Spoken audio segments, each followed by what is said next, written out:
Halo semua. Eh, Kali ini kita akan mencoba mencari luas lingkaran dengan menggunakan integral ya. Untuk bangun-bangun yang lain seperti bujur sangkar, persegi panjang, jajaran genjang, segitiga, trapesium dan sebagainya, mungkin gampang kita pikirkan ya, bagaimana itu didapatkan luasnya. Jadi tinggal dipotong-potong, geser-geser, diputar-putar, ketemu. Intinya bagaimana bentuk-bentuk itu dijadikan persegi panjang atau persegi. Nah, gitu.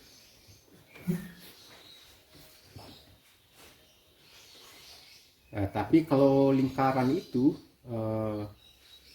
agak susah kita pikirkannya, agak susah. Jadi di sini kita akan mencoba untuk mencari luas lingkarannya dengan menggunakan integral. Tapi sebelum itu kita ingat dulu yang pernah diajarkan guru kita waktu di SMP. Jadi ketika SMP kita diajarkan seperti ini. Jadi ada lingkaran. Untuk mencari luas lingkaran ini kita diajarkan seperti ini. Seperti ini di tengahnya. Lingkaran ini dipotong menjadi juring-juring kecil. Nah, seperti itu. Dan seterusnya sampai dengan ukuran yang sama ya. Sampai lingkaran ini habis. Kemudian juring-juring ini dirangkai seperti ini. Jadi juring pertama ini diambil, yang ini ditaruh begini, busurnya menghadap ke atas. Nah, seperti itu. Juring yang kedua diambil, taruh di sini dengan busur menghadap ke bawah. Nah, yang ketiga ditaruh lagi di sini, busurnya menghadap ke atas lagi. Gitu. Nah, seperti itu terus. Bolak-balik. Nah, seperti itu. Terus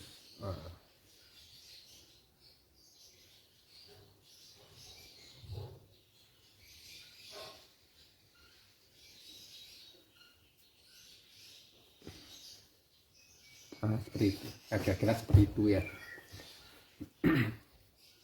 Nah, waktu itu guru kita bilang, jika juringnya ini diiris tipis-tipis sekali, jadi tipis-tipis sekali, setipis-tipisnya gitu ya, tipis-tipis sekali, maka busurnya ini akan datar, gitu ya.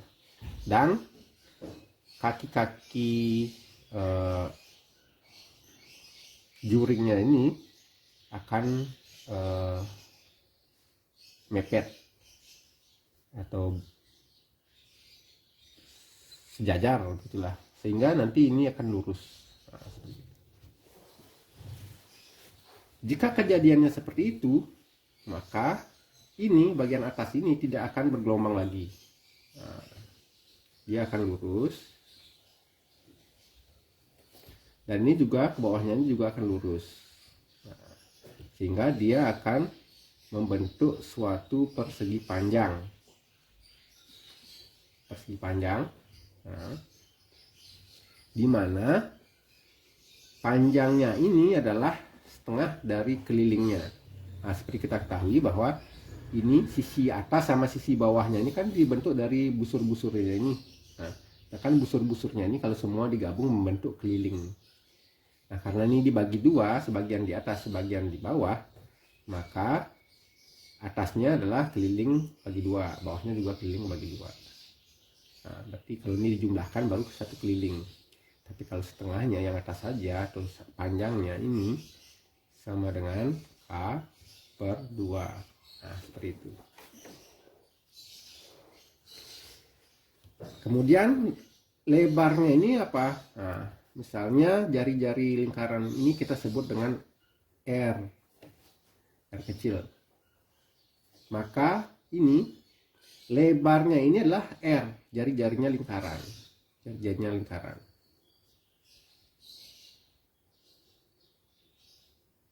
Berarti lebar sama dengan jari-jari. Nah, gitu. Jadi untuk mencari luas lingkaran ini, kita bisa dengan mencari luas persegi panjang ini. Jadi dengan menemukan luas persegi panjang ini, berarti kita sama artinya menemukan luas lingkaran ini. Jadi seperti kita ketahui bahwa luas persegi panjang sama dengan panjang kali lebar. Nah, seperti itu. Nah, panjangnya ini apa? Nah, panjangnya ini K per 2. K per 2 kali lebarnya R. Maka luas lingkaran sama dengan setengah kali K kali R. Nah, gitu. Jadi setengah kali kelilingnya kali jari-jarinya. Itulah luas lingkaran. Loh kok ini beda dengan rumus yang biasa saya tahu gitu ya, yaitu yang biasanya kan luas sama dengan pi R kuadrat, luas lingkaran.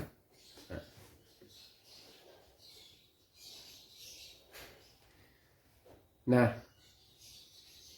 sekarang kita bawa ke sini ya, dari arahkan ke sini ke sini. Jadi seperti kita ketahui, pi ini adalah perbandingan antara keliling lingkaran dengan diameternya. Jadi diameter itu garis lurus dari ujung sini ke sini melewati titik tengahnya.